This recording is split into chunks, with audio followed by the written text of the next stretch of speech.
It's a development corporation. And we thank Pastor Hopkins and family here to showing the hospitality. Also, thank you. We are going to have an opening by Larry Lofton.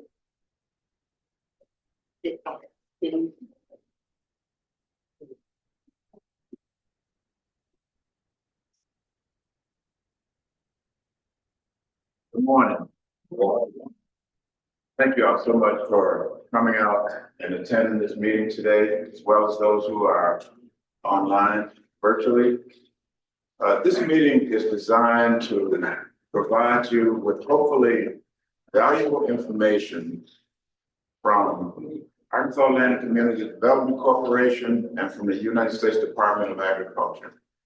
Dr. Calvin King and representatives from USDA work very hard to provide this information to make sure that you have updated knowledge on the programs and services that are available, as well as how to implement those programs, how to apply for those programs. And for our organization, we go over 42 counties in the state of Arkansas. We hold about 25 or so meetings like this annually in our 42 county area.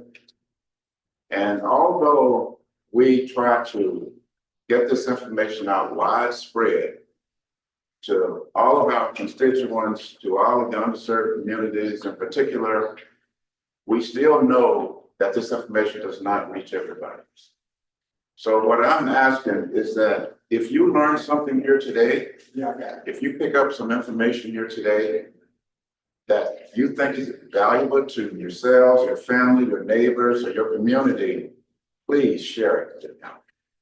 Because we hear all the time people who are unaware of specific programs. And if we are unaware of these programs, we can't take advantage of them. And by taking advantage of these programs, we can uplift our entire communities. These programs are there to help our farmers, our urban growers, to help our residents, and to help our municipalities and businesses.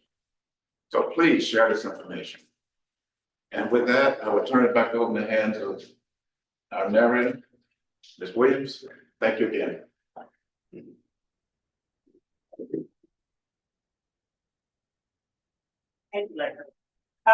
Next, we're gonna have a program here to do the welcome Pastor Cedric Hopkins.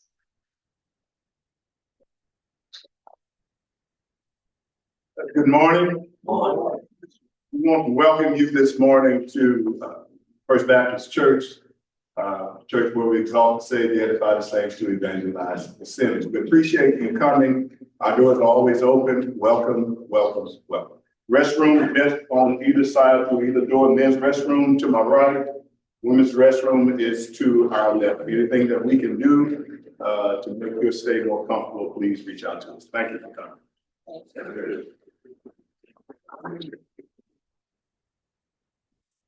Thank you, Pastor Hopkins. Next, we're going to have our own President and CEO, Dr. Calvin King, Sr.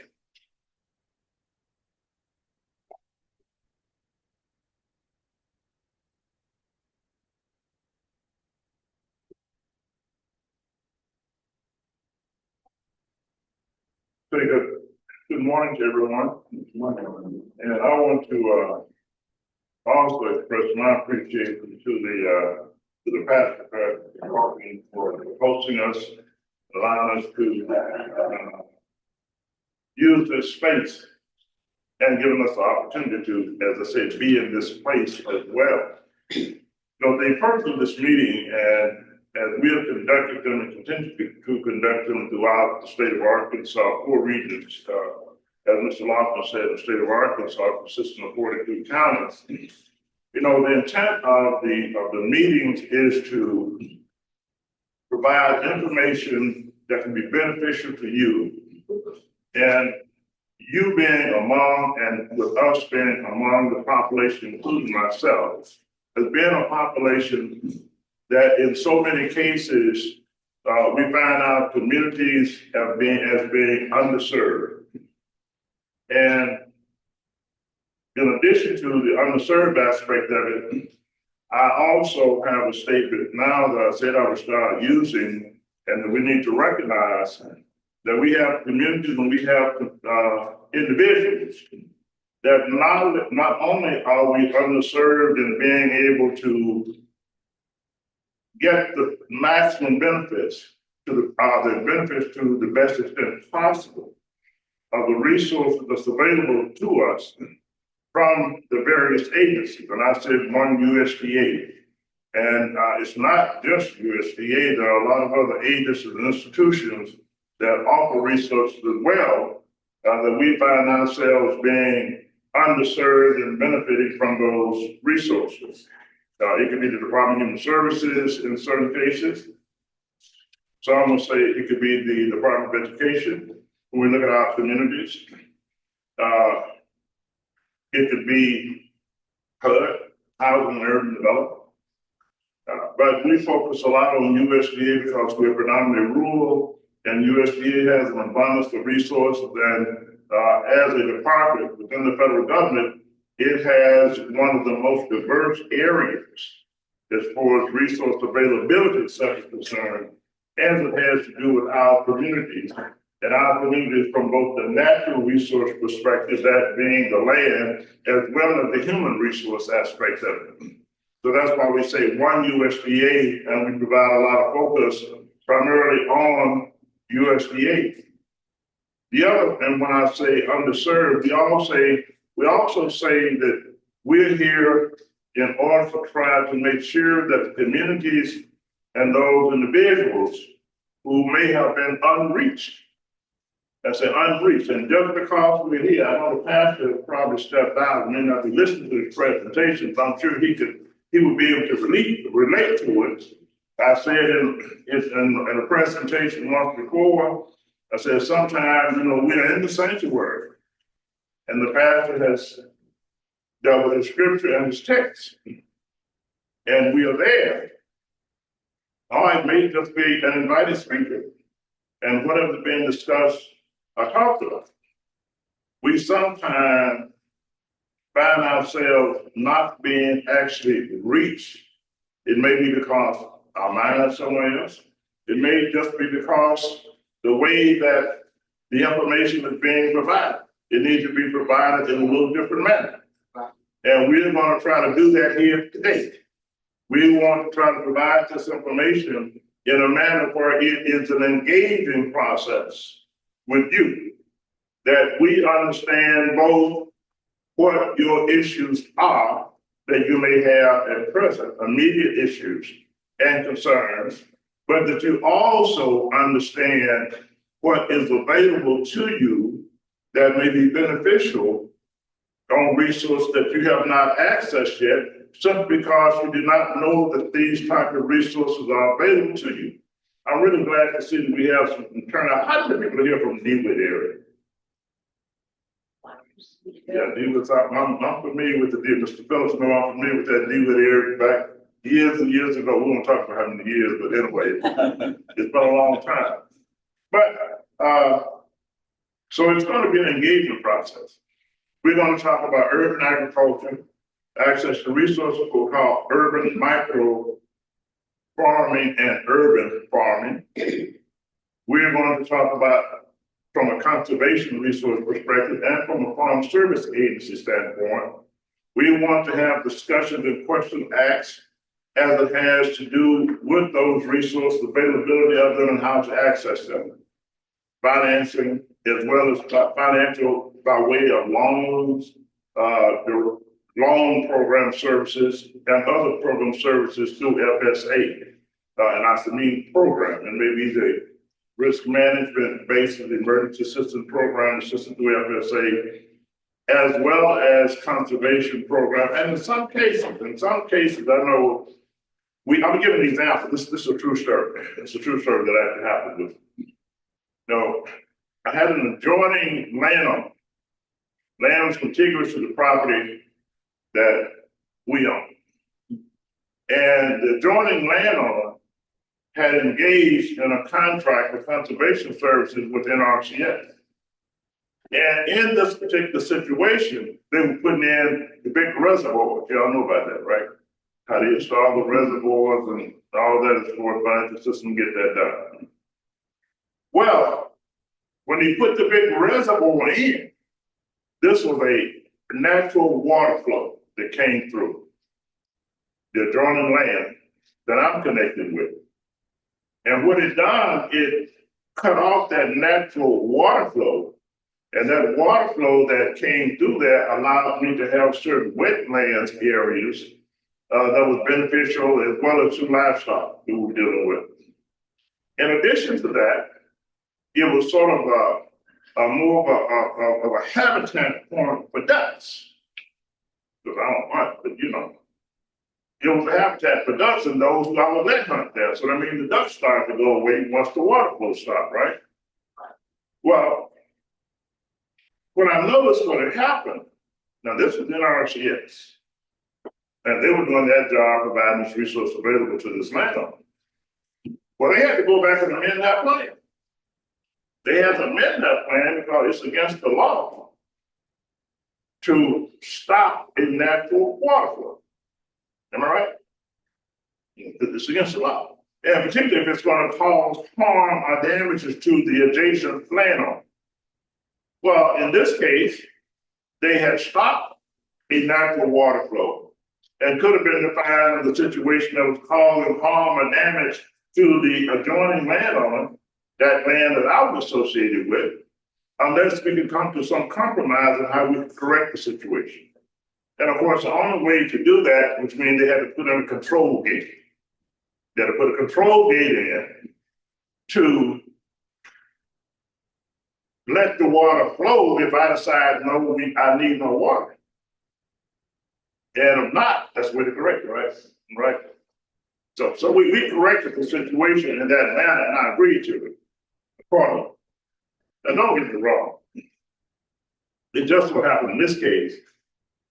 Man, I was so glad to see that water stop flowing through that because I never could get my road to stay in and wash the road out every year. Wash that road out and I go directly back down to that other 60 acres over there.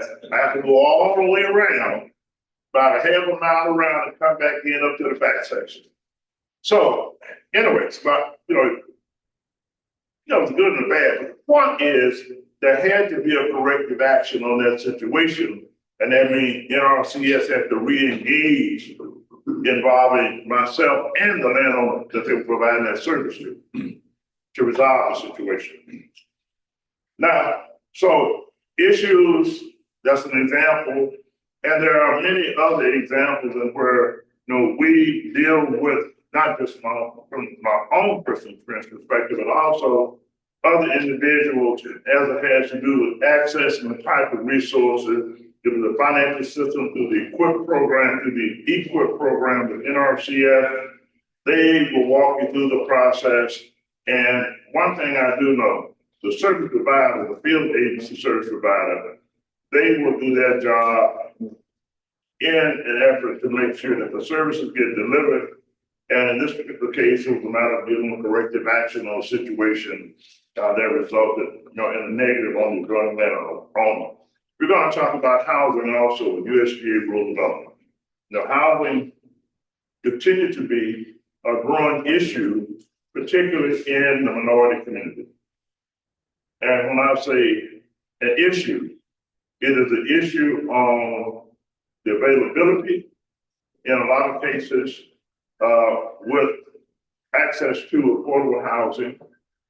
It is an issue also when it comes down to what we call safe home environment.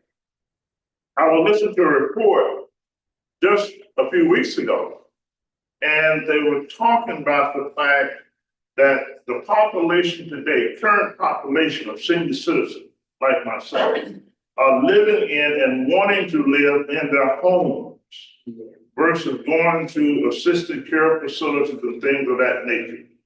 They want to be in their homes, and that has become more and more of a growing interest. And of course, it also creates a higher demand for those services from a health perspective that is offered that allow people to do that. But the other situation that you find in a lot of cases is that these homes have to have a safe environment and requires certain work to be done. Example, no, it may be a situation where the flooring still has carpet on it and the carpet is buckled. Well, that's a hazard. A person could be walking, trip and fall. A senior citizen, a person like myself, trip and fall, hurt yourself, okay? It could be a situation where there's a roofing issue or what have you. So that means that corrective actions are, and they don't have, you deal with a set income situation and where there's a need for resources to work through and address these situations with housing. So we'll talk about that program, the 504 program, of course, they have the 502 program, they have both a grant and a loan for providing housing financial assistance. Housing financial assistance. And it's much more than what it was some 10 or 15 years ago. The 504 has gone from $7,000 on the grant program to $10,000. The loan program on the 504 has gone from $20,000 to $40,000. Now they will deal with the talk about the process and how to access those resources. And of course, we have the 502 program for new construction. And we want to have an interaction again to talk about that, what the need is and how either the agency directly or how we can work with you as a partner with the agency to make sure you receive the benefit of those resources. And of course, again, NRCS has an abundance of programs through the Farm Service Agency on the urban agriculture. And one of the other big issues you'll find in our community, I got here really about an hour plus earlier, today. And so I had a chance to, I kind of look at the community sometime and see what the community like in the morning. So you sort of ride around through the community in the area and stuff, in particular where the meeting's going to be held. And so I went by McDonald's. I think that every town that I go through, and if I get there in time and stop, well, if the time is large enough to have a McDonald's, where I live, we don't have no McDonald's. We don't have a McDonald's, we don't have a Burger King, we don't have the lunch and all that. No Popeyes, no Peck fried chicken. People ain't gonna say, what do you have?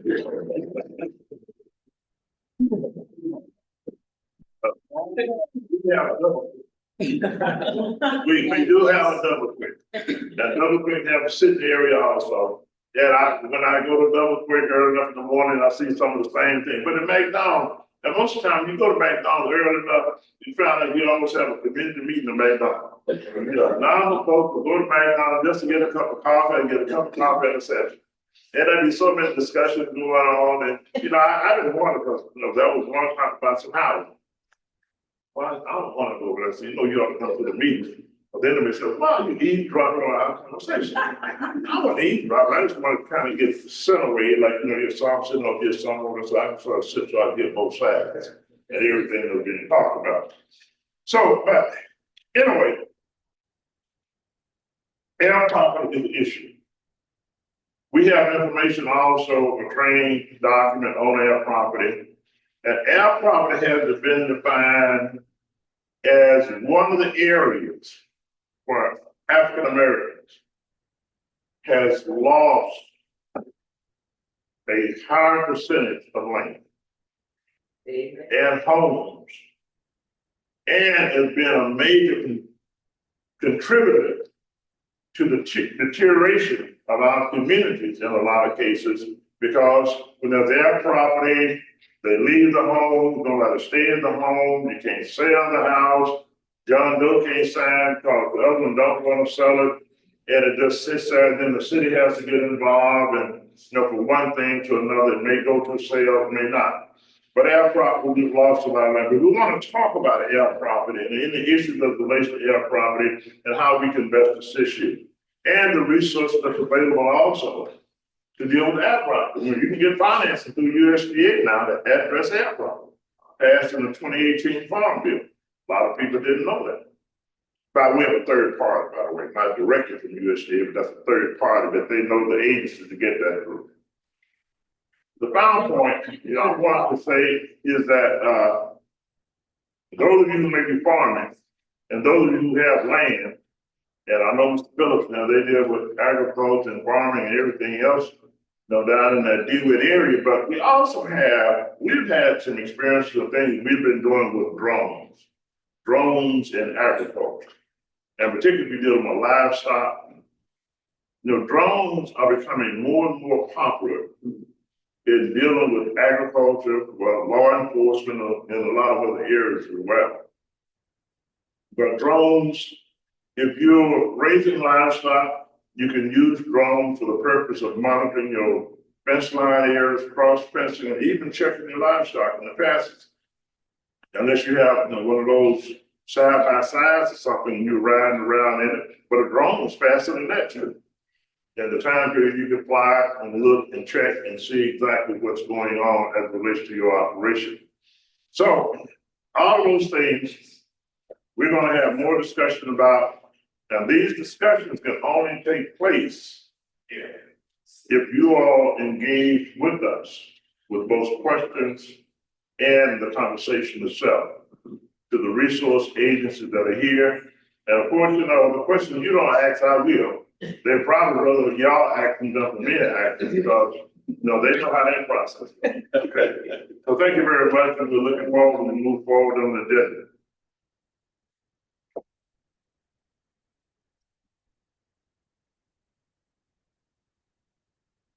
Thank you, Dr. King. Now that you have been briefed on all the programs and handlers here, I'm going to start with Marcia Hancock here on my right, who's District Conservationist in DeWitt, Arkansas. He's going to cover the EQIP conservation stewardship program and conservation easement. And next we have Melinda Huff, who is County Executive Director in St. Francis County. She's filling for someone who could not be DeWitt. We have LaShonda Tucker with FSA. We're in Farm Service Agency, FSA, and she is over the Urban Ag Program, the CED, in Little Rock, Arkansas. And we have Natasha Berry, Farm Loan Manager from out of Lono, Arkansas. And they were touched on air property conservation reserve program, CRP. Most of you probably know about that. Micro-urban farming. And also we would have rural development represented as Dr. Rick a little bit on the housing grant and loan programs, rural small town community grant and loan programs, business grant and loan programs, and the energy program. So this, now you will have the templates, and we're going to start with, I'm going to start with Farm Service Agency, because we're going to start with farm program, farm track, and then we're going to talk with the urban ag person that here, and then we'll come back to Natural Resource Conservation Service, NRCS, that you are really with. Okay, we will start with Belinda. Belinda? Yes. You want to sit there or you want to come here? I'll sit here. Okay. I'm good. Farm Service Agency, going to start first.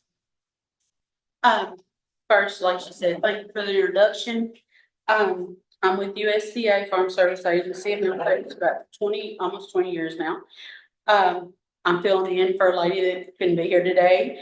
So I had brought some forms that y'all can sign and start out with a form called a 2047. And what that is what it takes is information about yourselves, and that'll get you into our system. And then we can help you fill that out when you come into the office.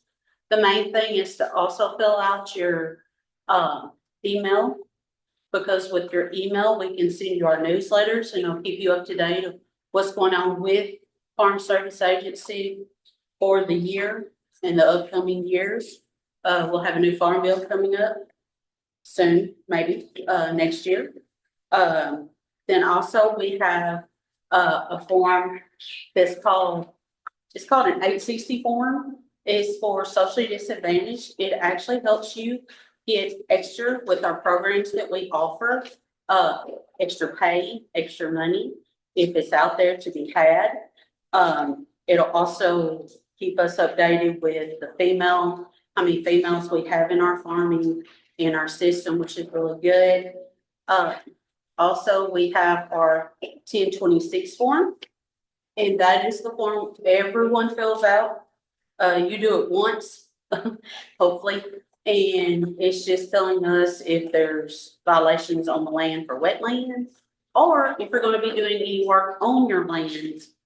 You go through NRCS to do land leveling, and you'll have to fill out that form and tell us where it is. Our next thing is, that's a long form.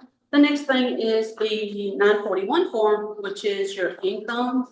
If you make over $900,000, there's programs you will not be eligible for with USDA. And we fill that out every year and it goes to the IRS. As long as our farm bill tells us that. The next thing is your farming plan, which is a 902. This helps us know that you are the operator on the farm, how you operate, what farms you're on. The next thing is a direct deposit form for any money you get from us. It directly goes to your bank when you fill out the direct deposit form. That is very helpful because if you do a check form, it takes a longer amount of time, and we try to get your money as quickly as possible with Farm Service Agency. And that's it for me, unless someone has some questions about anything I went over. Short and sweet, very easy. I have a question. Yes, ma'am. Now, my sisters and I own a farm. Mhm. It is being leased. Mhm. Do I qualify for instance to sign up for anything, or does the person who farms the land have to buy into it? It depends on if you crop share it or if you cash rent it. Crop shares where you get part of the government money, like a 75-25 split, on that farm. If it's, you get cash rent, you just get a certain amount of money every year from the Now, producer. that's what we do, certain amount of money every year, but we rent for just a few years at a time. Yes, ma'am. So when my contract is up with the gentleman, Yes, ma'am. then I can come and apply for these kinds of things, but if he is farming on the land now, would I qualify for any of this stuff? It depends on how that lease is written up too. If you have a lease with that individual, we'll just have to look at it in I always tell my producers that every situation is different. And once we get that paperwork in our hands and we can read it, we can help you more. Because we're gonna try to be as fair to you and to them as possible that we can do for you. So if you come into our offices, whichever county, if you're in Arkansas County or St. Francis or whichever one it is, you come into us and you talk to us and we will get you the best Our help. farm property is in Prairie County. In Prairie? Prairie. In Prairie. So you can go to that county office and then talk with them and they'll get you, they'll let you know what you're eligible for on your certain things. If you're eligible for anything, like I said, we just have to read that. Just bring the lease. This is word of mouth here, Yes, ma'am. and my friend who owns property also at Rock. And she said to me that she and her sister enrolled their farm in a program that sends them each a check every month. Now, that's the program I would like.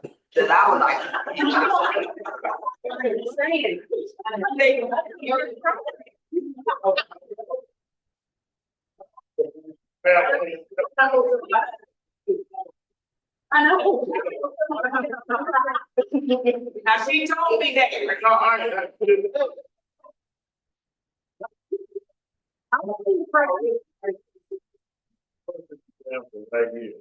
Okay, the lemon said, okay, give you all to the farm.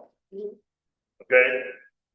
Now, with 20 47, 2047 to 10, 1026, and the AGL 941. 911, okay, 860. 86. So she gave you all these forms, Important form. all these different forms, right? So this form is required, this form, this form, this form. But this form, and that form is related to getting what? Getting enrolled in our program, eligibility for our program, For, to receive money. on the program side or the loan side? Program, I'm program side. Okay, you're the program side, okay. So now, she was talking about the program side, and you gave reference to the fact that they get a check every month that they got enrolled in.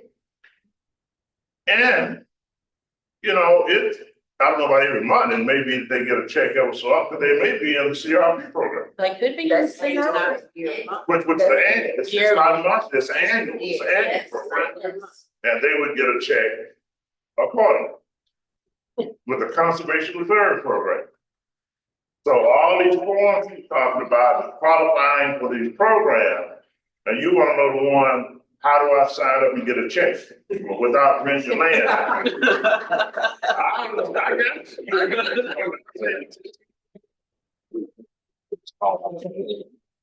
make sure you get reached here.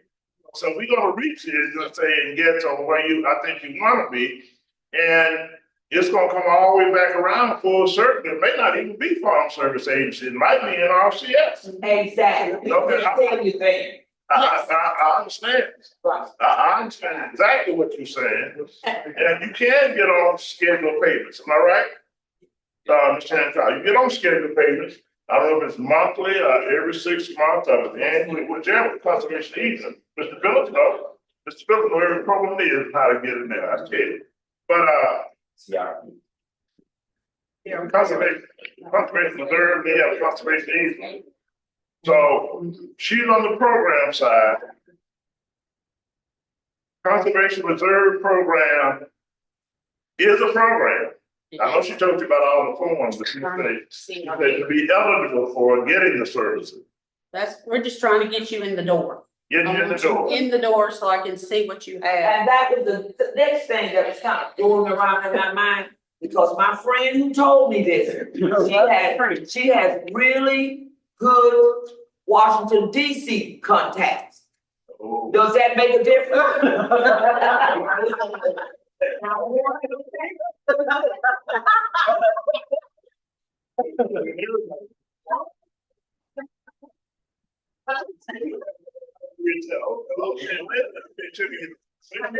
Sometimes, you know where I'm coming from. Sometimes, I hope you know that.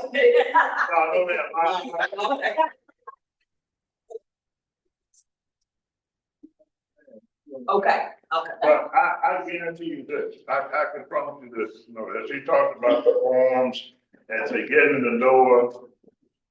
Now, one, you gave reference to what you wanted. It may not be like that or what your friend had, because they are DC connected, I don't know what they may have. Right. It could be a little bit of everything, but the point of that, you possibly would like to be in a program where you don't have your land rented out, but you get a check for your land. Right? It may not be monthly, but you get a check. And let me ask you this, Ms. King. What about timberland? Because part of our land is under farming, and then part is just timber. Well, you know, that's a program for that too. Okay. But it's not gonna be with, That's a big that's gonna be with Natural Resource Conservation Service. So basically, you got land, you got timber on it, you got wetlands, if you have erodible land, and things of that nature, of course, that may go to Farm Service Agency or to NRCS, either one. You know, but they have so many different programs, and that can be beneficial to you as it relates to your land ownership.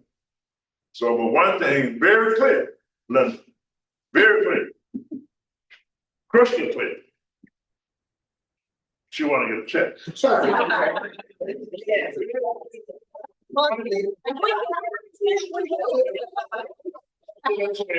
wants her plan, what program, that she can, out of all those forms. Out of all the forms. When she fill these forms out, what can she access from Farm Service Agency? And what she can access from the program side from Farm Service Agency. One is the Conservation Reserve Program.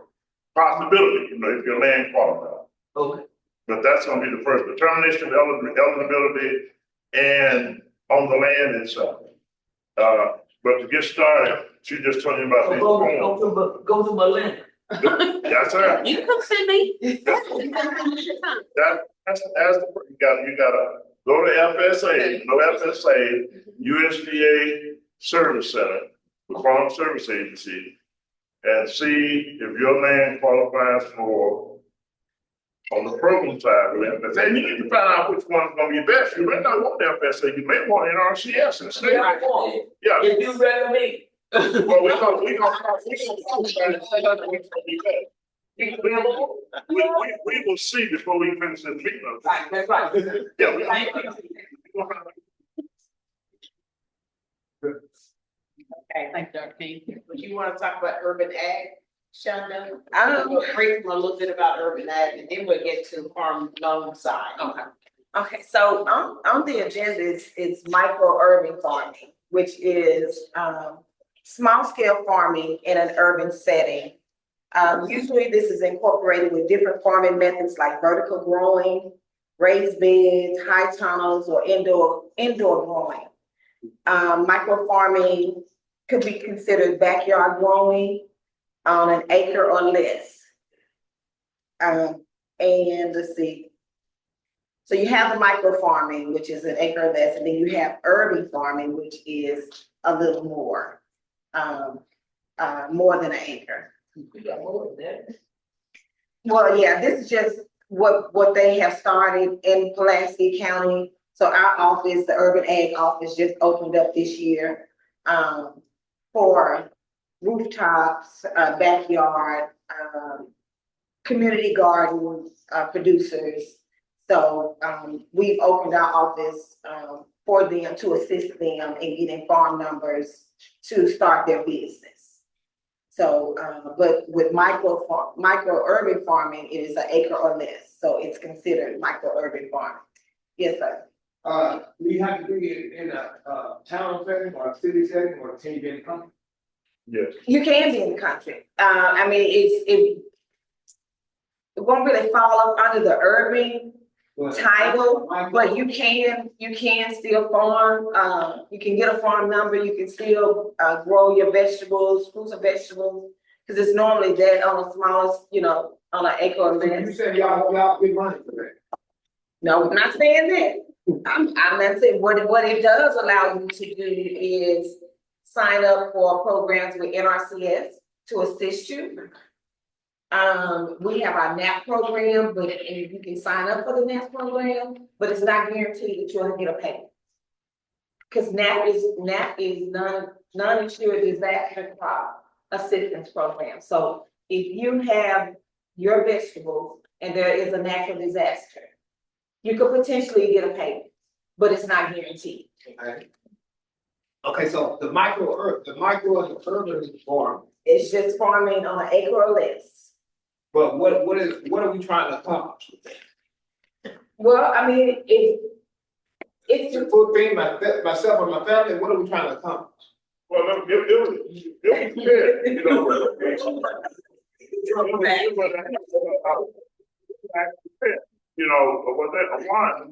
I would assume that you will be trying to accomplish the part of access to USDA resources. Okay, so you want access to USDA resources. That may be one of your first goals, is to get the resources that can be beneficial to you for that small amount of land you have. Okay. The other thing, as far as it being beneficial to you, it may be from a household perspective, okay? So you have to establish a farming operation, say it's an acre, half an acre, whichever. Then you're going to qualify for USDA resources. You can enhance that particular piece of land, be it an acre or half acre, whichever, as a result of the benefit of the resources available through NRCS, EQIP program, conservation stewardship practices program. An example, you may want to put a hoop house on, okay? So it's an acre. Now, so one, you gotta have a farm number. So if you have a house and just on 1 acre and you don't have a farm number, then of course you can't access the resources from USDA, from NRCS. But now, if you're gonna be producing crop, vegetable crop, some people just produce large garden. You know, when I was growing up, you know, we had a garden and a truck patch. Both of them big acres to me then, because we had to pick a bunch of vegetables, and particularly what they call a truck patch. But y'all don't know nothing about that, do you? The truck patch in the garden. We had the truck patch in the garden. So we had 3 farms going. We had the farm garden, we had the farm truck patch, and we had the crop farm, you know, the cotton and the soybeans and stuff. But anyway, long story short, it may be just for household use. Say you are gonna have a farm number, and with that farm number, you're gonna access NRCS program services. And with those services, then you know you're gonna be eligible for a minimum of $4,000 payment annually, based on the program you signed up for, $4,000. It may only be an acre, it may be a half acre, okay? So what are you gonna accomplish? You're gonna accomplish, the fact that you have enhanced the overall, capability of that land that you have, as far as production is concerned. You're gonna accomplish producing crops, that may be beneficial or useful to your household or for sale.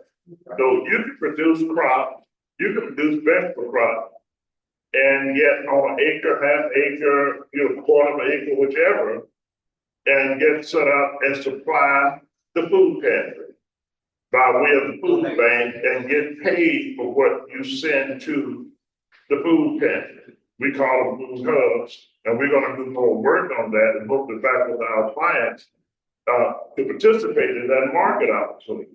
So that's another example. One more question.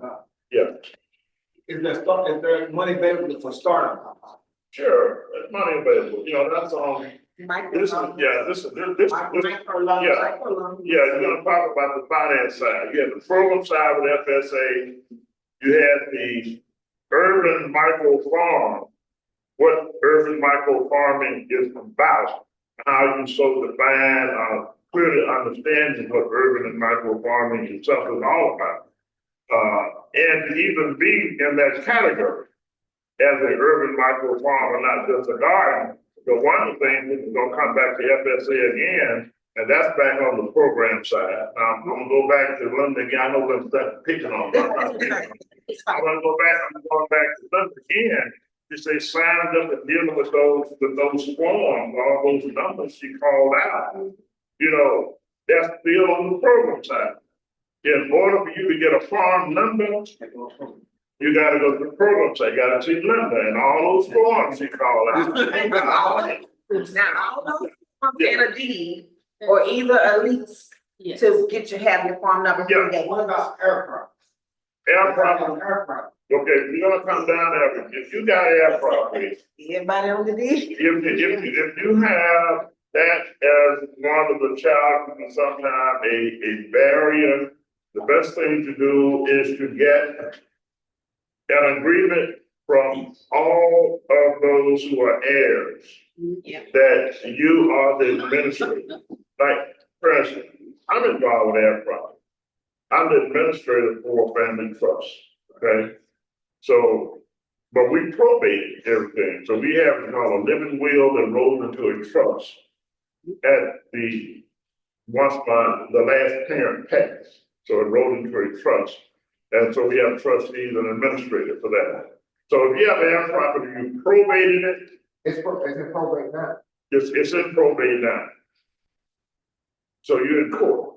Yes. Okay. Well, the court is gonna make a determination, and thus there has been some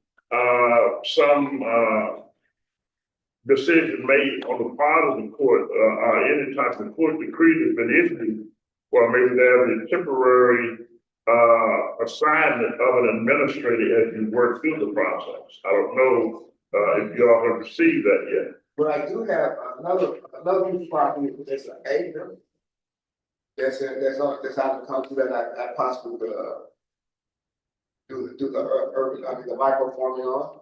Well, let me just say this, if the land is in your name and you have records showing, tax records, to be an example, you pay tax on your name on the description of that property, then you can go to the program side of the farm service and you can get a farm number to it.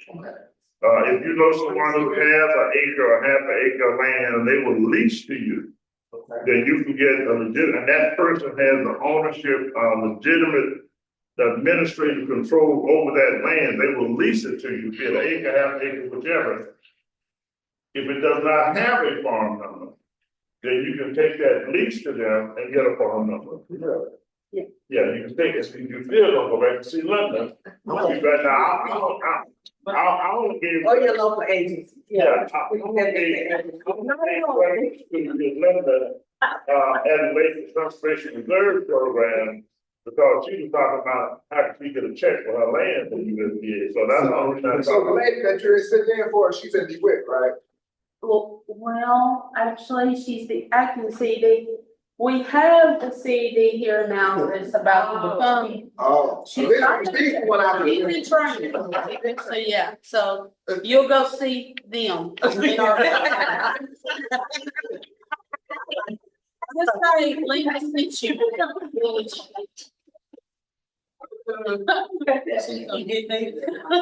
I mean.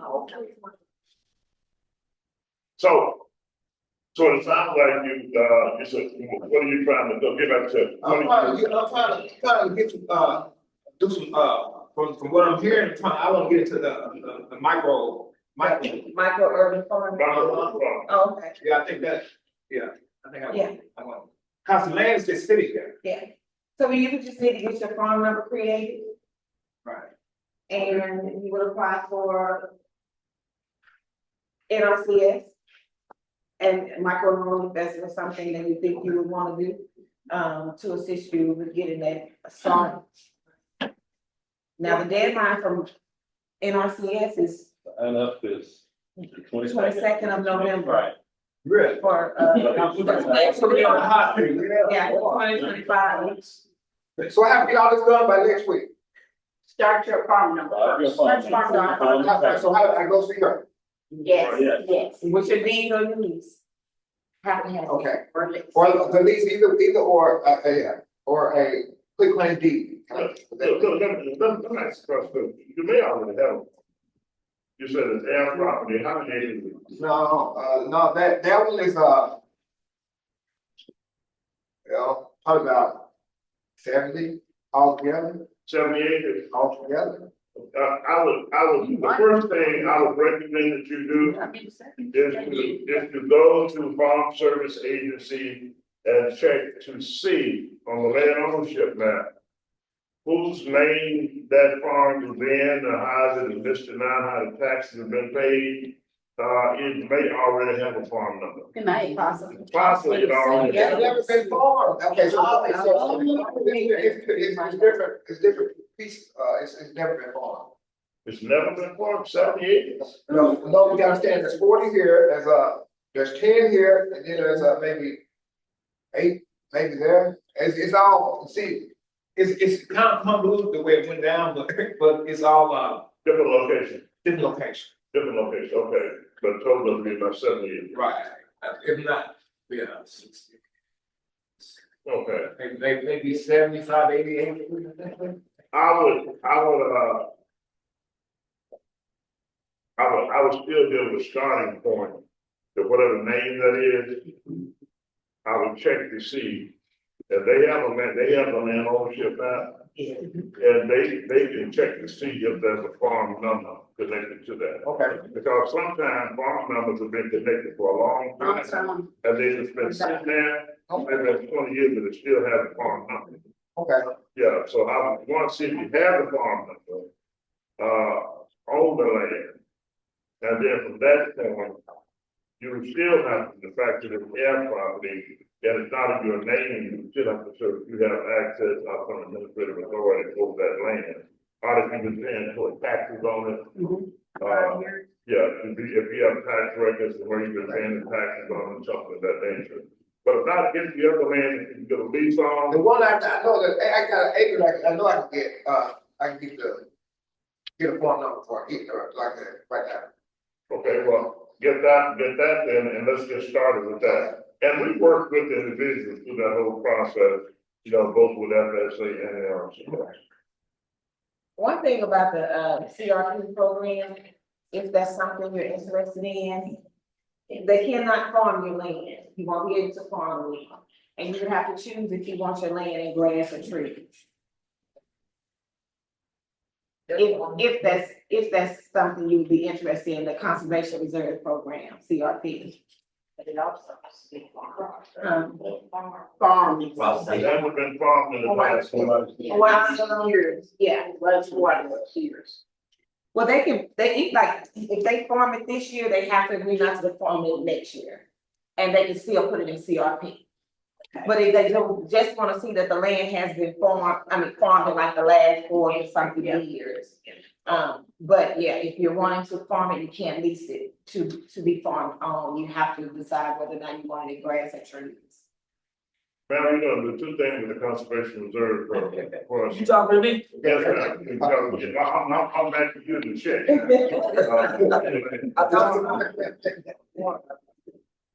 She has farmland that is being farmed. Right, That's that's one. the term. And two, I think you probably need to make an assessment and to see if, what you're renting your land for per acre and how much income you have coming off of it. I was gonna ask that, but I don't wanna ask that out publicly.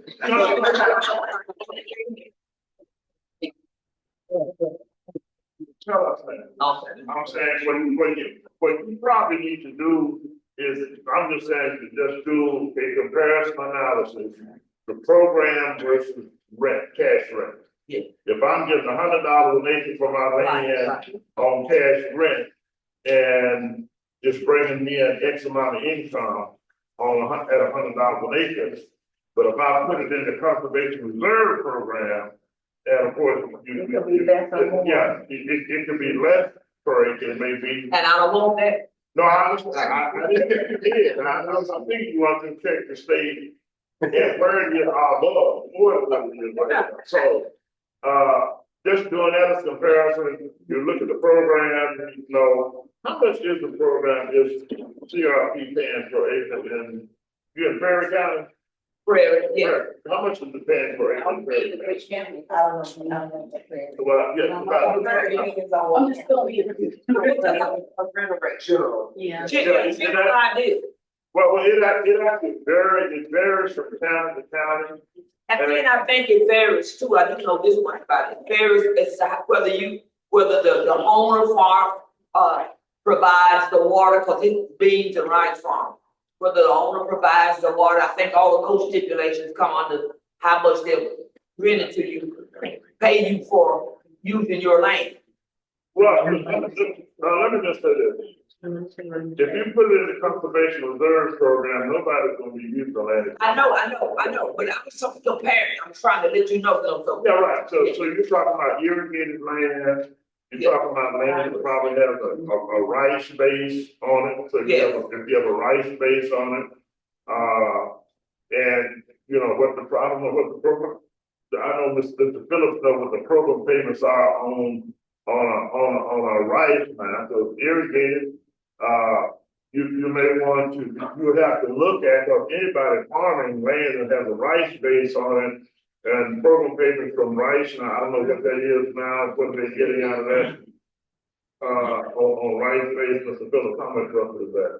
I didn't get program payments out of that now. Well, I don't know, I don't tie all mine to CRP. Oh, you're the stocking one, but he give you one, he's talking about. My recommendation to hold anyone down to CRP, it pays more than rent.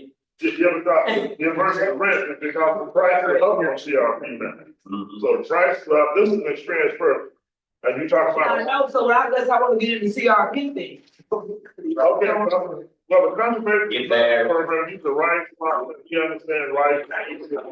So, but a person who is farming it right now, it's irrigated land rent for a lot more than non-irrigated land. Right. A lot more than non-irrigated land. So knowing what the average irrigated land is renting for with certain crop bases on it. If you have a rice crop base on it and maybe, what that's going for on a per acre basis. But it could be anywhere from, $100 acre to what, 150, 160 Depending on the land. Yeah, depending on the land. And So it could be, irrigation. it can be up to $160, $170 an acre in the area. And I'm gonna quit now. I don't know.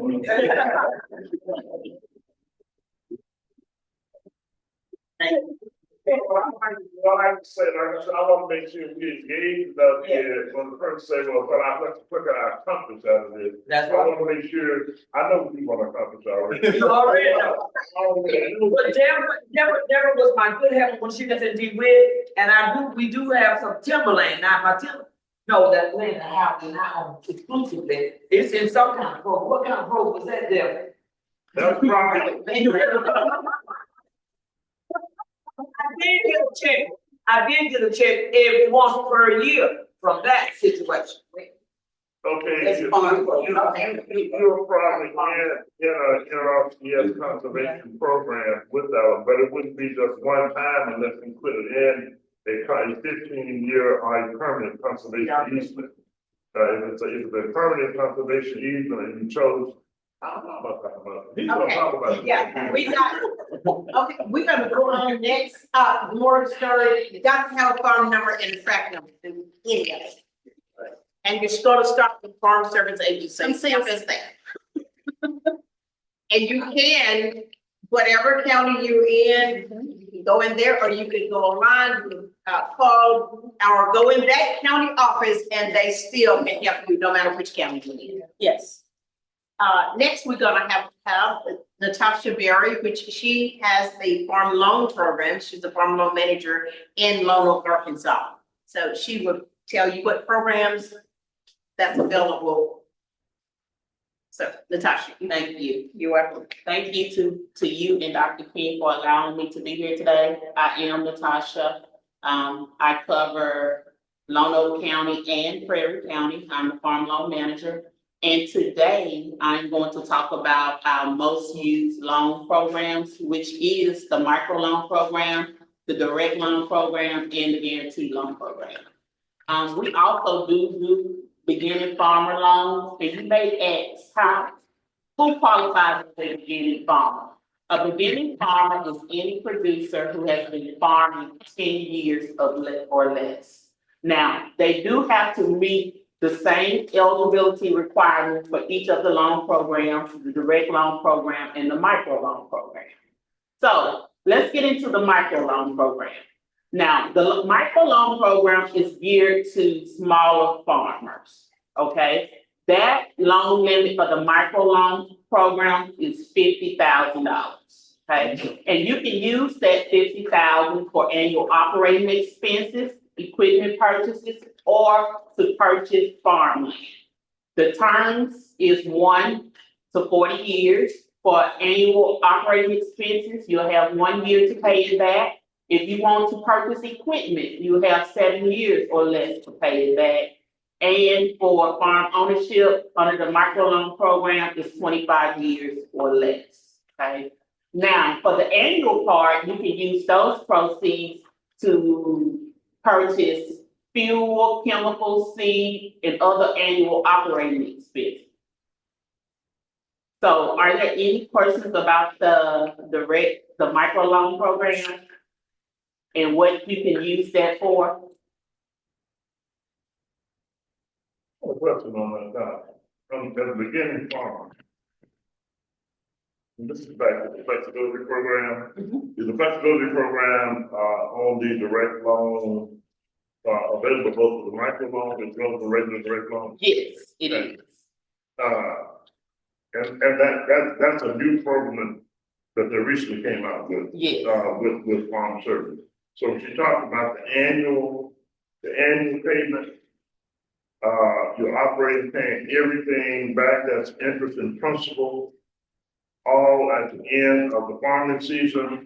The flexibility program gives a little more diversity, versus that full repayment. I'm right, it can be what, all interest and no principal, Right, we can do like interest only the first year, Right. and then after that, you will, be on a regular, payment period. So basically, you gotta have a working farm. You gotta have a farm that's producing and. Yes, you have to have a fully operational farm. Yeah, you gotta, yeah. So with the micro farming, you gotta have someone to sell that produce, right? Yes, you have to sell it. Well, can you donate it? You have to be able to show repayment. So you would have to be able to sell it to meet your obligation at the end of the year. No, okay, let me give an example. Farm, you go to them, you gotta do a farm business plan. The return to farm business plan, and you have to demonstrate in that plan that you can pay. Right, A legitimate business. yes, It's a legitimate business, it's a legitimate business. Now, you may have other revenues outside of your projected farm income. So if you have other revenues and your cash flow, so, if I make something, make the money I'm gonna pay the loan, not, I still have the capacity to pay this loan off at the end of the season, You may have. Right, you gotta have that. I get that. Okay, so what about grants to start a micro farming? you said grant, What about any grants to start up a micro farm? I'm sorry, we don't do grant.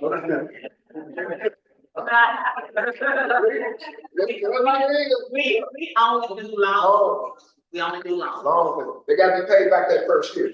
For annual operating expenses, Right. yes, the first year. And then for equipment purchases, you have 7 annual installments. Okay, so what, basically, so if I borrow money to start my farm, by starting and getting the equipment, Mhm. I have 7 years to pay that. Yes, you'll have 7 annual installments, And what is the loan amount for that? 400,000. That's under the direct loan program, and I'm gonna get into that. But I would have 7 years and these 7 installments to pay that 100, yes, however money I borrowed to start my farm. yes. It's considered a term loan, so you'll have 7 annual installments. On that 7 installment, you should be paying that loan in. And I can do that on a microphone. You can do, you can. On a microphone. Microphone, it's a micro loan, yes, All right. yes. So now let's get into the direct loan program. Now, under the direct loan program, you have a little more we have a little more loaning power to give you. That limit is 400,000. You can use that money for annual operating expenses, term loan, and so forth. I do want to stress on September 25th, we are operating under a new rule. And under this new rule, it lessens the security requirements. Most of you probably know that FSA usually require 150% security. Under the new rule now, we just asking for 125%. Taking real estate and personal residence is still a choice, but it's a last choice. In the past, we usually take a lien on all your equipment. Now we can just pick the equipment just to get our 125%. We're not trying to. So I urge you, if you think that the direct loan program is for you, under this new rule, we're not looking to take everything that you have. We're trying to help you stay in business, and we're trying to help you grow your farm operation, okay? Under the direct program for farm ownership, that loan limit is 600,000. And you have 40 years or less to pay that back, okay? So that is an option as well. What happens if the person deceases? What happens then? What do you mean if If the person who made the loan died, what happened with the loan then? what you mean the person that made the loan? Before it's paid. That's all I'm talking about, before it's paid. before it's paid? Is the loan forgiven, or how is that? No, it's not forgiven. The federal government usually try to recoup They the sure- security. Yeah. So it will be tried, the land more than likely will have to be sold. Or someone in the family can come in and to try to keep that land, but they'll still be responsible for making the payments on it, okay? No, basically what ends up happening, an individual can assume that. Yes. Yeah, a person can go in and assume the loan, so if it's your child, another relative, they'll say, well, we definitely, all the security, that is left of this estate itself, that has this lien against it, we want to maintain this in the family. So the individual either as an individual are members of the family, or those who may be heirs to the estate. They could do it jointly, Yes. or just as one individual. So we're assuming the debt obligation on this estate and the security and dealing with the security that you hold. Or they could go in and, pay it off. Yes. We want to get finance from another source and, pay it off, but we do not want it to move into a foreclosure situation. Yeah, so once they assume that debt obligation, they will be responsible for making the payment on that land until it's paid in full. Now, say, I know she said 125% security. No, it's up to 125%.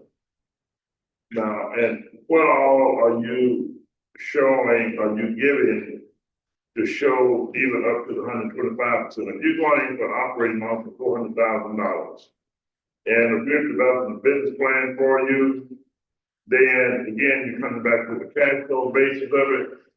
So first thing is being offered that security is going to be the crop itself. And what that's right. So the crop is going to be offered that security. And if you have a good business plan and a good cash flow position, that crop should show more than 100% security.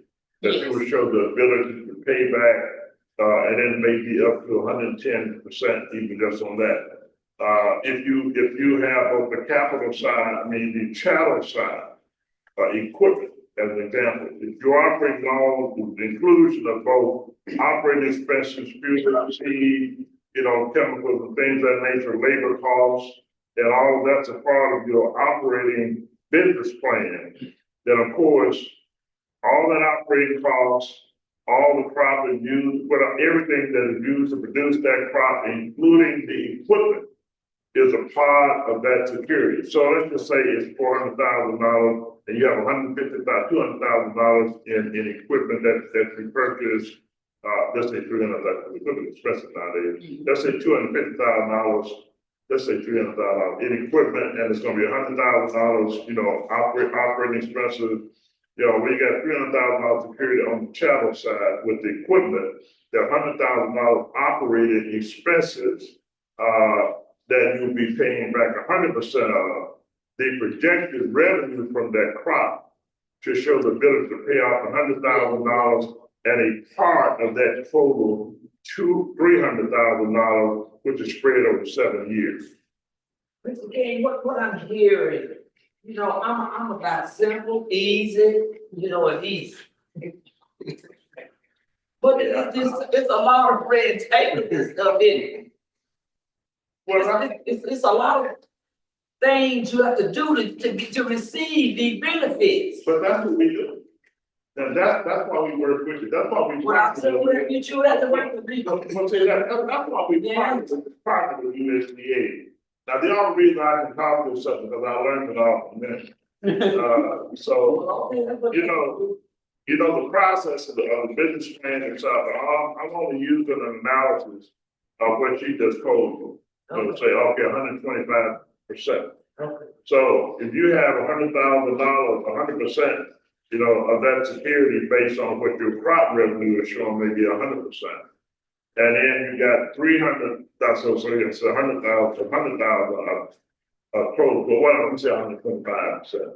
Because 100% plus of that will show the ability to pay, to make that equipment note and pay all the operating loans back just from the security of your crop and possibly certain other program payments that may be a part of your farming operation. You may be in the NRCS with the Conservation Stewardship Program, which is program income. But that's still counted as income and can be a contributing factor to your cash flow position with your farm business plan. That's what NRCS is, on NRCS side. Oh, And the money you get on that, you don't have to pay back. that's what I. Okay. That's why I don't have to pay back. All right, and then for our last guarantee program that we have is the guaranteed loan program. And that program is geared to our biggest farmers that need more than the 400,000 to do their farm operation.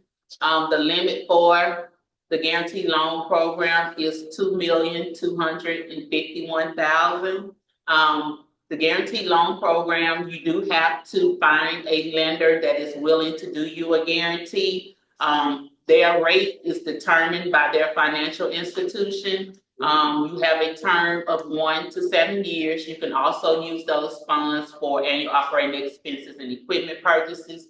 There is a fee for the guaranteed loan program, and that fee is 1.5% of whatever your loan amount is. And what the guaranteed loan program does is it guarantees the lender that if you do not pay that loan back, that the federal government will pay 90 to 95% back. Okay.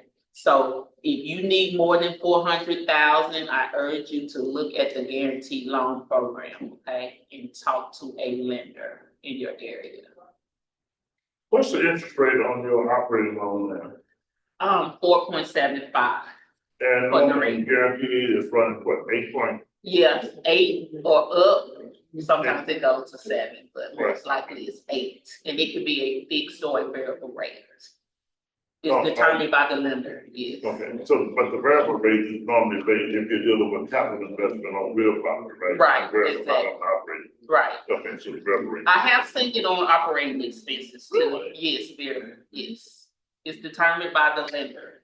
So the variable point, even within a time period of a year, Mhm. they may change your interest rate. You get your loan at, if you get your loan at 8.5%, you got cash flow. Yeah. And they change it to a variable rate to 12%, and you may not cash flow.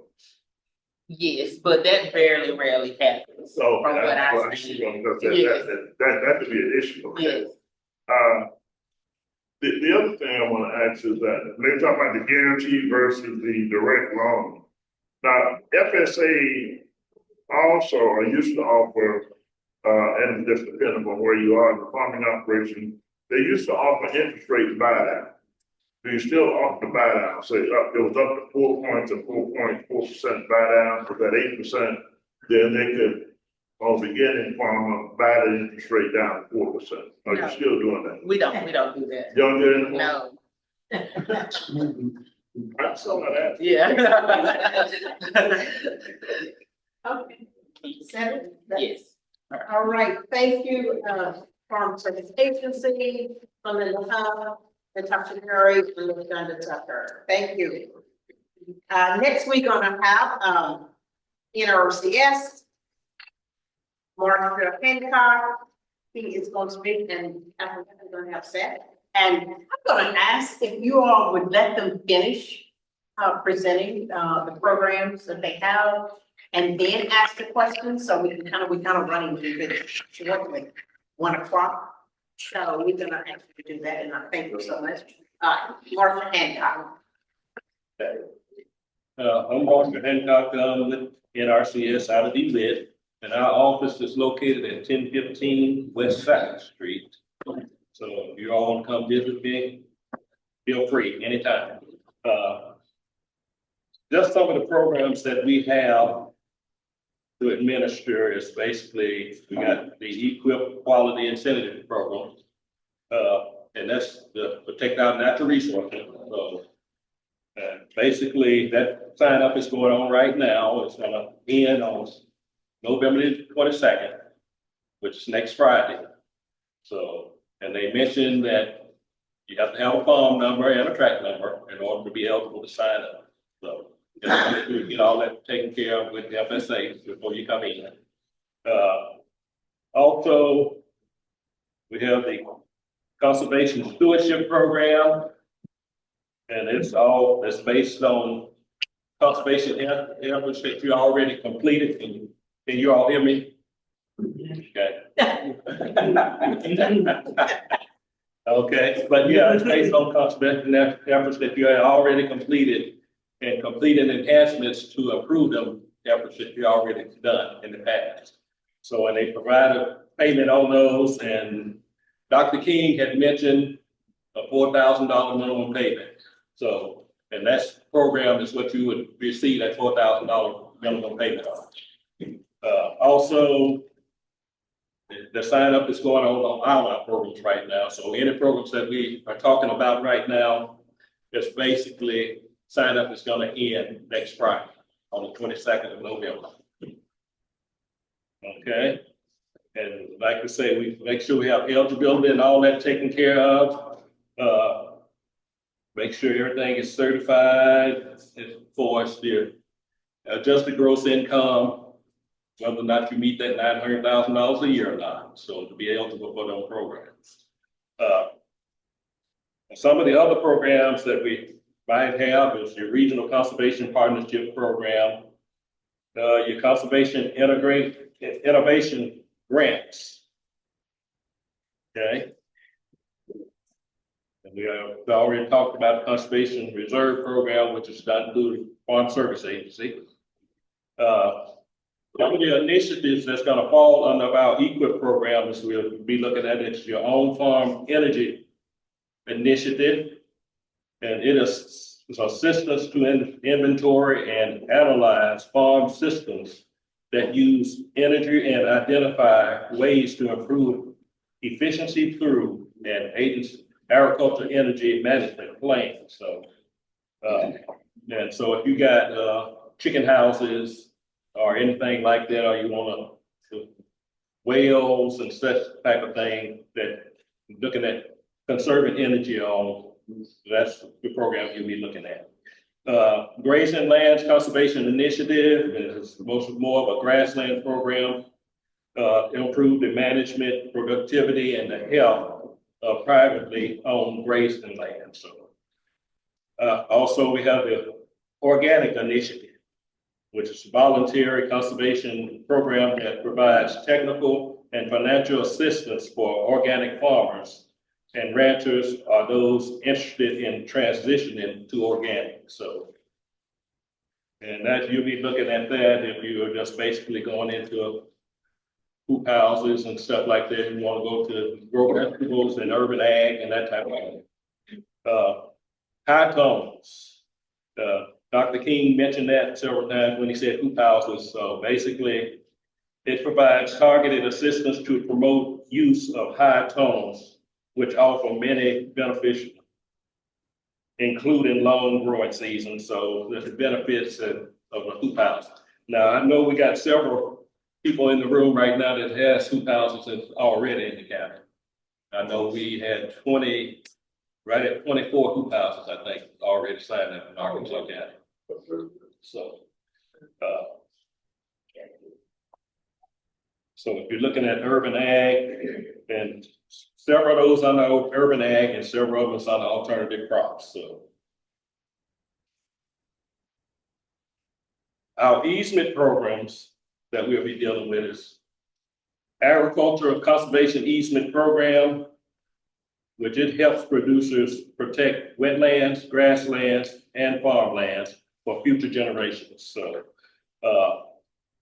they mentioned forest land. The Healthy Forest Reserve Program is one of those programs that falls up under there, the easements. So it protects forest land resources on private and tribal lands and aids the recovery of endangered and threatened species. Okay, there's another program that everybody might be interested in course, easement is gonna be the wetland reserve easement program. It helps provide tribal landowners, protect, restore, and enhance wetlands degraded by agricultural uses. So it's basically restoring those wetland areas out there. Also, the agricultural land easements. It helps provide and help private and tribal landowners, land trusts, and other entities protect croplands and grazing lands, grasslands on working farms and ranches.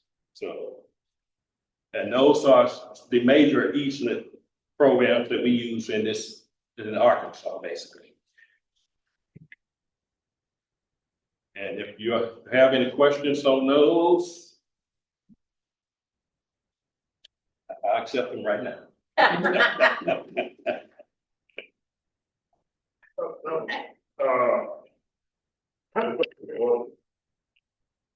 You all do understand this very program that Mr. Hancock gives a reference to, the conservation easement. So the conservation easement can be either permanent or it can be time scheduled. So the time schedule 15 years. I think I need it more. It's live out. Oh, I'm sorry. This is next, yes, first. No. Okay, he said that just on this question now, and then we're gonna come to the rule about the conservation easement. Conservation easement pays so much per, I don't know what it is, it varies depending upon the soil type and things of that nature, but I think on the average for Arkansas, irrigated land was paying like $3,000 and something per acre on an average. It'll be $3,000+ per acre. That's on a permanent easement. So if you put your land into that program and it was irrigated, it could go up to, I think it was $3,020 some or $3,600 some odd, whatever it is. I mean, your land cannot be farmed, and you have a conservation plan that's on it. You can raise trees on it. You can't farm it. You can harvest the trees, based on the plan. Based on the plan. And you get so you have this conservation plan that is written for what you're going to be doing conservation practice wise once it goes into that permanent easement. It can't be leased out for hunting. Some people put it in the conservation easement and lease the land out for hunting purposes. But the point is that you can't farm it anymore, and you have to deal with your responsibilities in accordance with what the contract arrangements are. I think you can do integrated contract on the wildlife habitat is a part of that in the conservation easement, which is a different payment, a different payment on that practice. If you're doing it as a practice, wildlife habitat, then that's a different program. Right. So you have the conservation easement, certain other practice you can't deal with inclusion on under the conservation easement. Some individuals, and there have been some families that they wanted all their money at one time. Some do it over a time period. So they want that money to come over this period of time until they get up to the dollar amount that's in the contract. So if it's $1 million, $2 million, whichever, they get it over that time period, and we get it every once a year. However you work the plan out. That's under the conservation easement, as well as the wetland reserve program, which is the easement also on the wetland reserve easement program. And again, what the payment is. I have a question. In a situation where NRCS has done a conservation plan, such as what I talked about, what happened with big conservation plans, and that conservation plan results in a wetland situation because the water flow changes and it causes the land to be wet. Does that land then qualify for conservation easement? Because it's wet, I mean, under the wetland reserve program?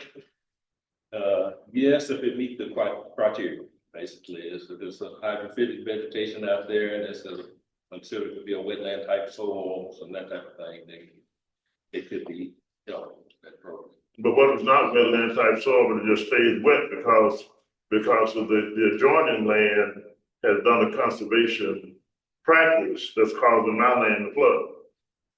Well, a lot of that would be listed as a man-made type issue, and that would be decided by our wetland team. Basically. By the wetland team. The easement. On the east side. On the east side, and the person you would contact on that would be Randy Childers. He's over the east. Childers. Randy Childers. State office. That's the state office. Okay. Randy Childers.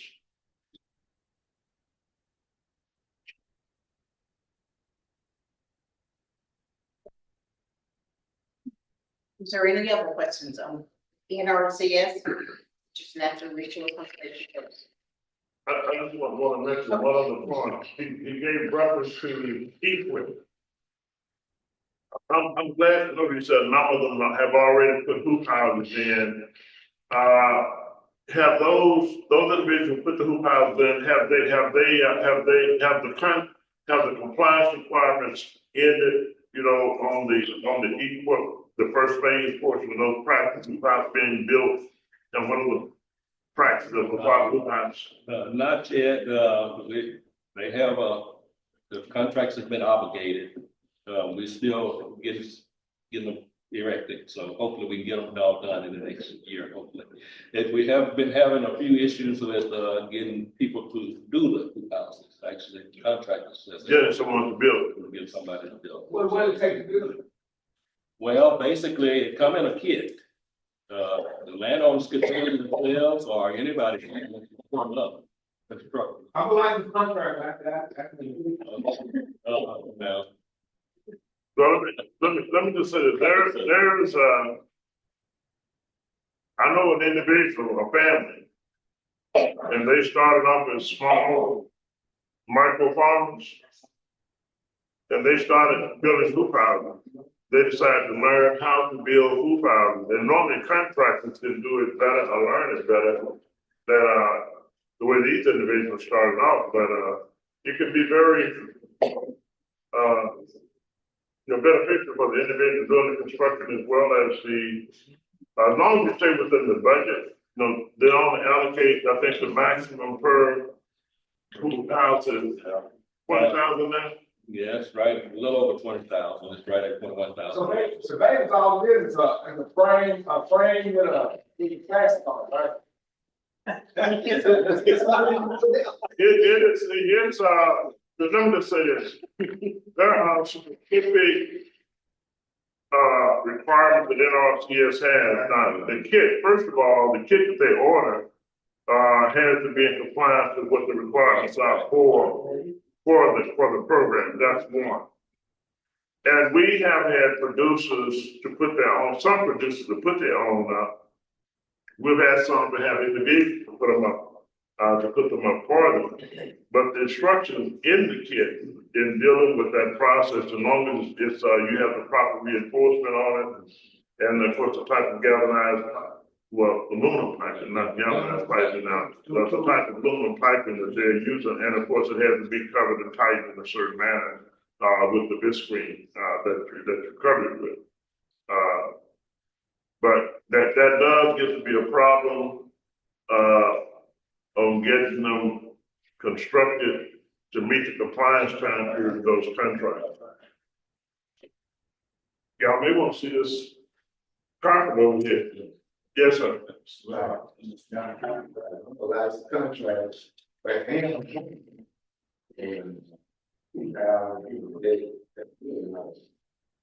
that's kind of elementary deal for me.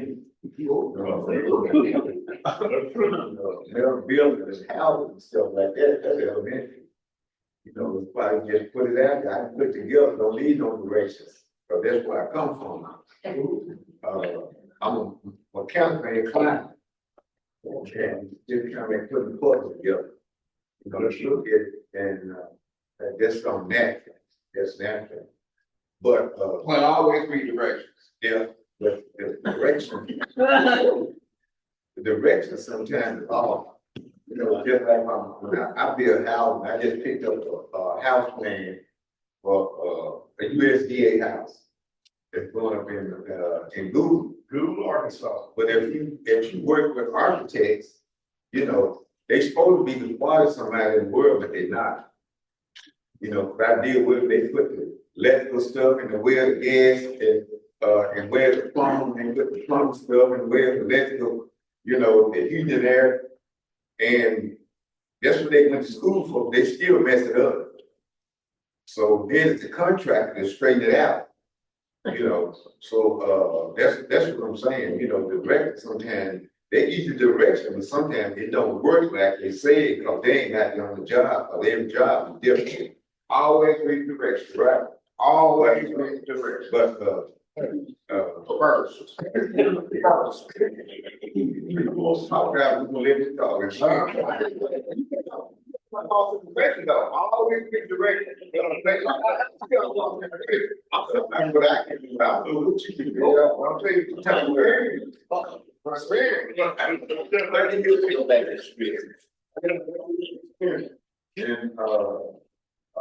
you can ask the children.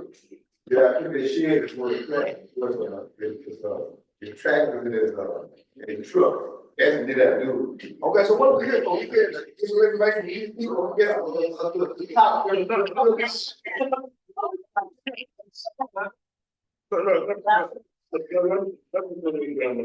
If someone else is speaking, give them. I agree, but when you get out of information, I got to say something. Yeah. Yeah, but let me come back to what my experience has been. And I've gone for 20 years and stuff also in the whole process. I have seen individuals put who I was up without instructions. Not dealing with the instructions. They understand the general basis of what the requirements are, where the reinforcement needs to be on the straight line being there where you're going down, and the spacing to have the proper important reinforcement on the sidewalks, as well. So we did back early years, we were dealing with creating hoop houses before they were dealing with them out of aluminum pipe. We built some with PCB pipe. And knowing that they had to have enough reinforcement on the side and the top area to be able to hold the bisqueen that we did the covering with. But we built hoop houses, back in the day. And now, ALCDC has specific requirements on how, and you all do inspections on different phases, right? When the construction is going on. Right. Right, so that, they come and look. But I would say this, and this is what I encourage you to do, because there was a Hancock behind schedule, and those individuals who've been approved for equipment, they have a compliance time period on the contract. They have to meet those compliance time periods, both in having the hoop house constructed and other practices being implemented. So having people locally in your community that have certain skills and ability to be a part of this process can be very beneficial for these producers, who are not carpenters and just may not be able to, do that type of construction. I have a friend, he's 80+ years old, and he used to do construction and carpentry work, and he put his up. And though he did not read the plans, but he has a heck of a hoop house. He has one of the largest hoop houses in the state of Arkansas. Largest hoop house in the state of Arkansas. So, skills and ability, some people can and some can deal with it from a visionary perspective. And then, of course, some people have to actually look at it and read it and go through the process. When I get something that I have to assemble and it comes boxed, I will deal with it. Before I read all the instructions, I first start trying to put it together before I read all the instructions. That's what we always say. Yeah, I automatically do that. And in most cases, in most cases, I've been through screws level. But I end up getting it put together. Yeah, right. You have the food left over and there you go. There's where we have, you have a problem. I mean, that's what I've done all my life. Now I will tell anybody, read the instructions first. That's what they're in there for. Yeah, but let me say this, on the blue collar, those on the compliance, they have, conservation stewardship practices as a part of their equal plane. That can be, but I don't, not at this time, we don't have any. Since. So the $4,000 minimum payment, that doesn't come into play until after you finish that contract, the equal piece to go to the CSP side. No, not necessarily. So you can be in CSP and equip at the same time. You just have to be doing different practices. If you're doing. You can't do the same practice on the equal as you're doing on the CSP. Right. But you can. Right, you can do an enhancement or something to enhance that equal program if you're already dealing with on CSP. Okay. Okay. Yeah, another question, you know. I would like to say, person, and Mr. John, we've been locked in with Mr. King since the 80s. So we just want, we go way back. Arts on Land, Community Development Corporation, we charged a member, and Mr. John will come back and finish, if you don't mind. What we're trying to say, if we would come up, could you lie with space from that? Yes, it comes, and after we get finished with this last speaker here, Okay. representing, he can stand, you know, he can speak still, yes. Thank You want to. Okay. All right, and this is rural development, housing and.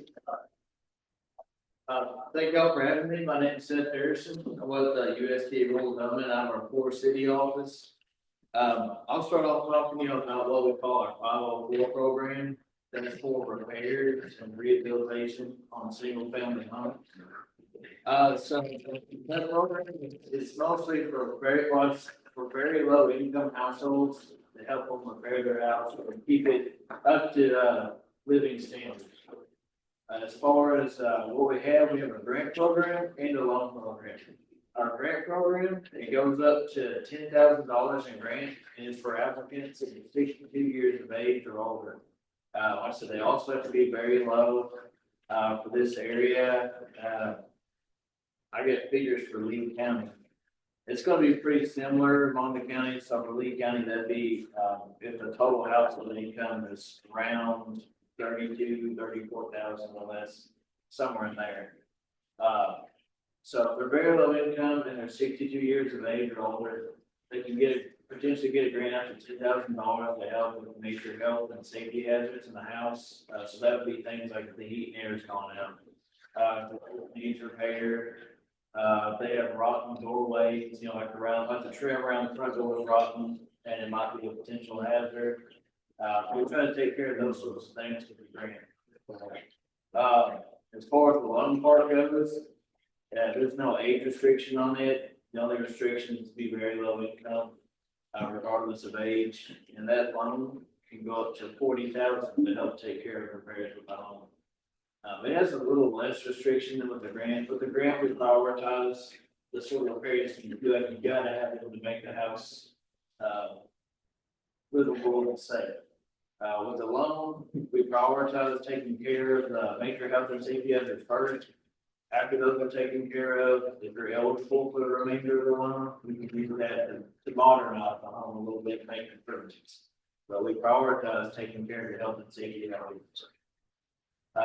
On that loan, it's a 20-year repayment period at 1% interest. That's flat rate. It's 1% interest for everyone that's eligible. We do look at credit on those loans. We don't necessarily have a minimum credit score.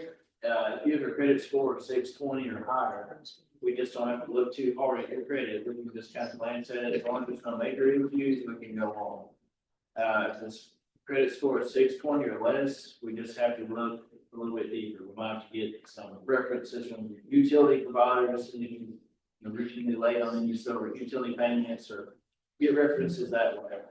to verify credit. But generally, it's just case by case basis, I mean, we try to work with applicants as we can. As far as the contractor goes on those, we don't have a list of contractors that we keep, it's just any licensed contractor the homeowner wants to use. They do have to have a valid Arkansas contractor's license, and we just kind of go from there. So that's our 504 program. We also have our 502 direct loan program, and this is for helping low and very low income households purchase or build a home. It's pretty much the same exact application with our 504, but with a simple person just applies. We look at their eligibility as far as their income. Like I said, on the direct loans, they can go up to low income, which for, like I said, the Lee County area is going to be pretty similar. So low income cutoffs, 51,250 for them. It'll be pretty similar for Arkansas County and the surrounding areas. So they can purchase an existing home. The main thing is just got to be in a rural area, which in this area, it's not really an issue at all. Generally, they avoid flood zones, so that'll just be one of the major considerations there.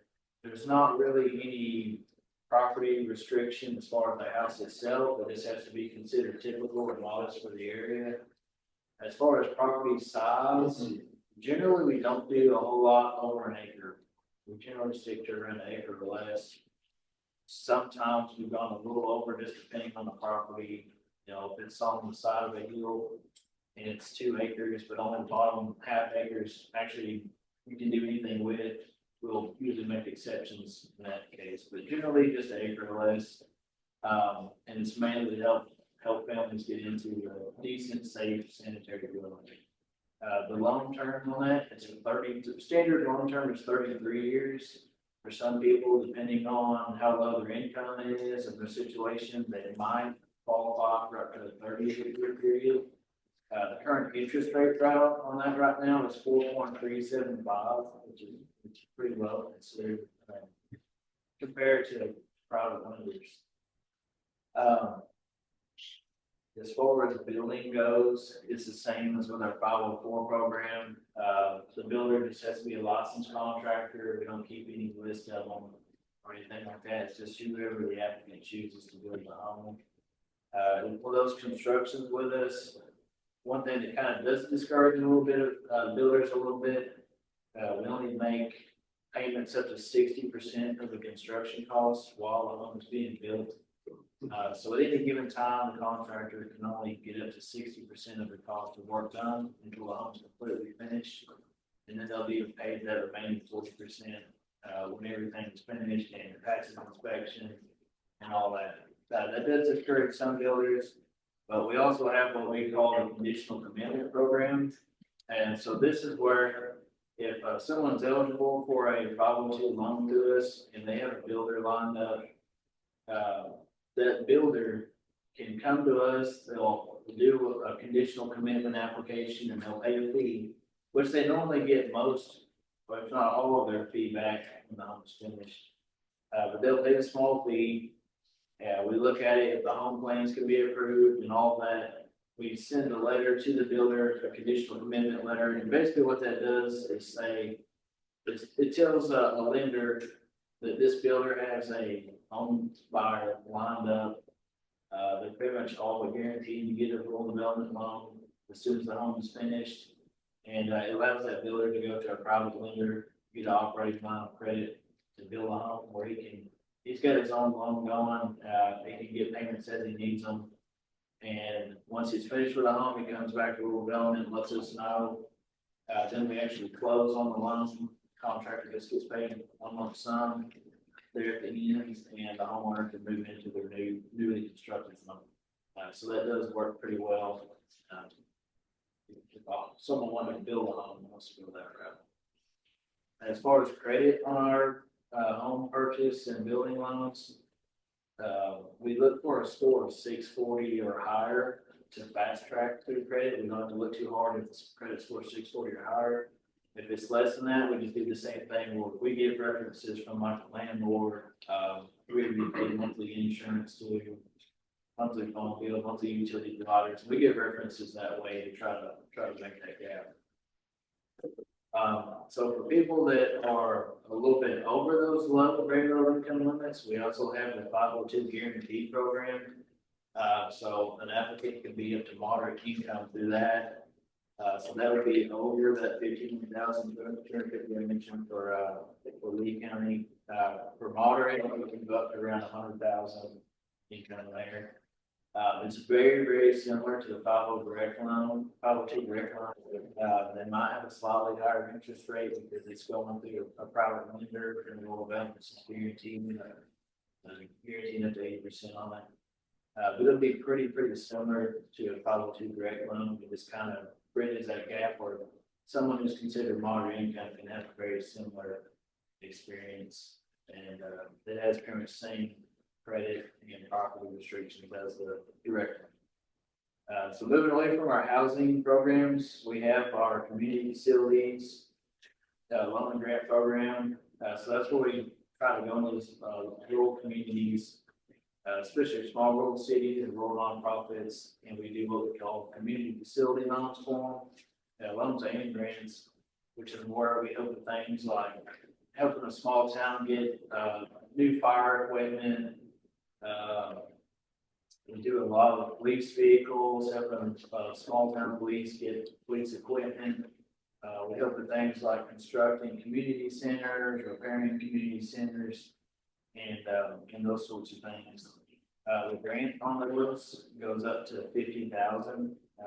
We do up to 75% grant of the total project cost based on the city population.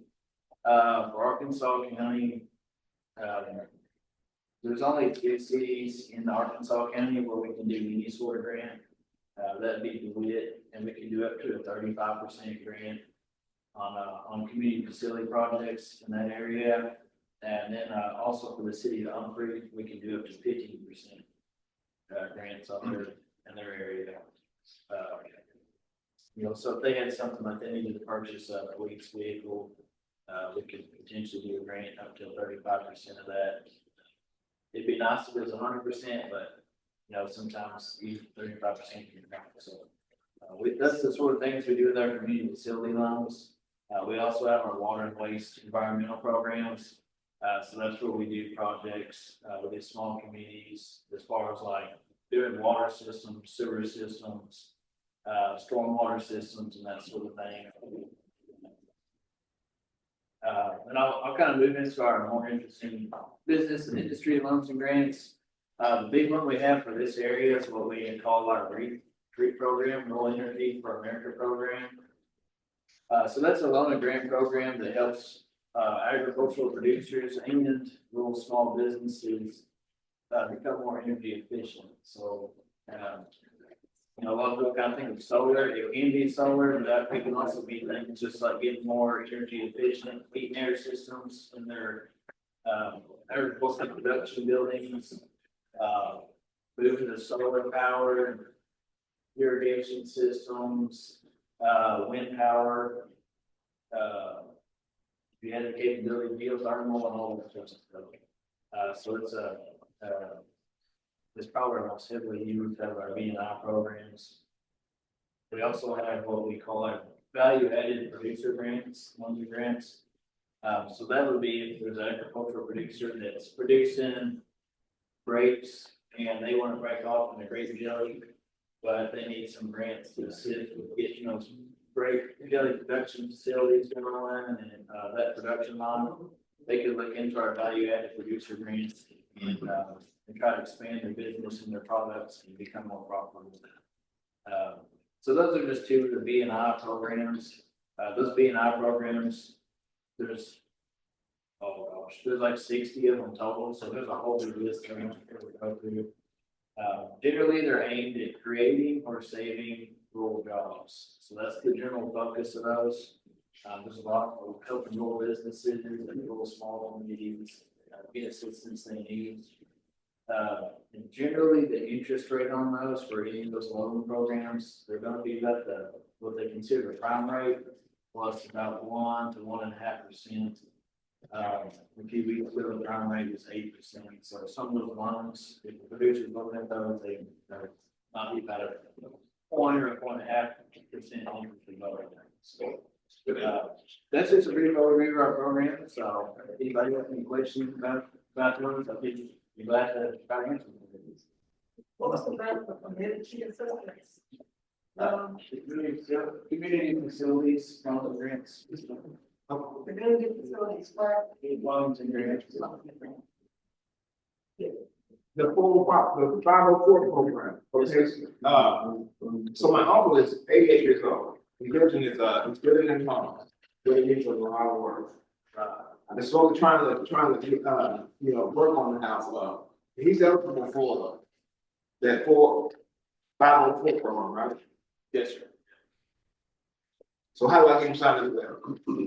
We have applications, we do have this whole area, we cover the whole area at the Ford City office. Do you have application with you now? I have one on you, but I can sure get one too. Actually, I might have one in my vehicle. Okay. Might have one in my vehicle. Yeah, I can sure get one to you. If I don't get one on me, I can file one to you. I can sure get it. You could also apply for a football. Yes. There is a way, I don't know how well it works. Okay, well, that's. Yeah. Okay. So let me ask you this, okay, so, how long will you take for that grant to come through? On a normal year. Oh, it's about 30 days. 30 days? We process within 30 days. No, Congress hasn't given us a budget to work with, Oh, so you ain't got no money. so we delay. I'm not sure really when, so. You know, if we don't have any money, our application's backed up, if we can't do anything with them, Right. you get money. So you back up right now? Yes. So if someone applied today, I really don't know a good number to say it, maybe possibly up to 90 days, just because we just have so many applications waiting on the fund. But generally we're not too swamped within 30 days, we can get the transportation. Okay. Well, that's a requirement, something with the grant card. You're doing an assessment of the house. So you do an assessment and is, and they say you just want the grant. But the $10,000 worth of work to be done is not going to really make it. Right, so if that grant amount isn't enough to actually improve the house enough to basically be worth it, sometimes we can't do the grant. Right. You know, if a house is considered what we call beyond repair, sometimes the homeowner just has no option but to just tear down and rebuild. So who does that, inspection? It'll be with our staff out of our core city office. Basically, when we get the bid from a contractor, we look at all the work he's gonna be doing. We'll also look at the tax records on the property and see what the value of the home is. If it does come down to that point where we're questioning what the value is compared to the repairs, a lot of times we'll get a third party licensed appraiser to come out, get the value of the home, see how the repairs will improve the value of the home, and then make a decision from there. And that value is based on present and after market value after investment. So there's a pre and post value point that's dealt with on that property, to make that determination, of the approval process. So again, reference just to the grant side of it, it can be up to $50,000.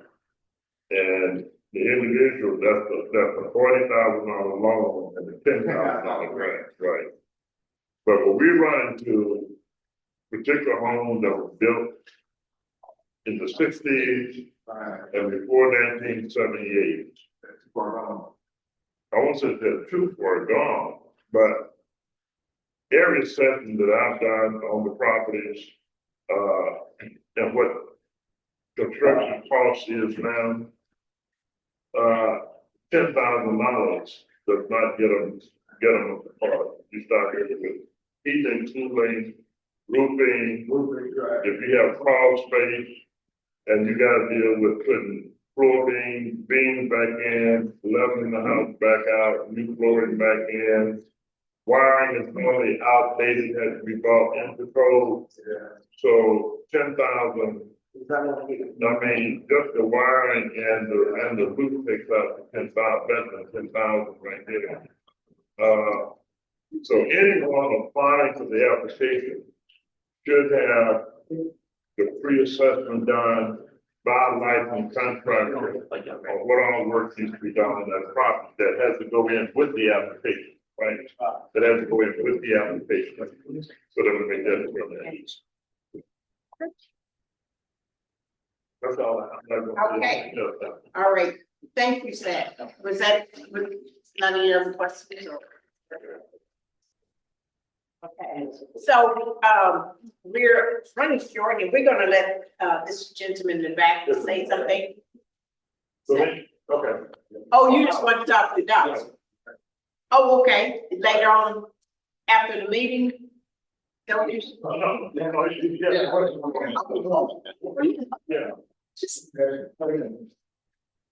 I'm gonna come to the lady. And, and I was wondering that we have did house for USDA and did house for them for years. And this low income lady don't have a lot of money, and they said the program changed where you got to have a architectural blueprint with the architectural stamp on it, and it just kind of take away from the homeowner, because I just got one yesterday, it cost me $6,600. But look like they could do something about that to downside it, where as long as you use the legal blueprint that we use to build houses all the time. Now you gotta have an architectural stamp come down to low income people. And you might want to put a little furniture in your house once you get it built. If you got to pay $7,000 for a blueprint, you know, it it's kind of defeating the purpose. Is this on the 504 or the 502 program? The 502. This is a new construction. Yeah, that's all we're gonna require, the blueprint approval. Yes, sir. And we're looking at that still, because we realize that it does put a big cost burden on the homeowner. The reason we've started doing that though is during the COVID pandemic, there really wasn't a shortage of contractors. And it seems like we started getting a lot of construction quality, started slacking really bad. We had a whole slew of construction issues.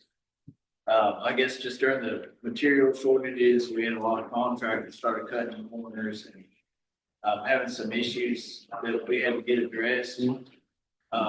And so to avoid those issues, that's why we switched to this, needing architectural plans stamped and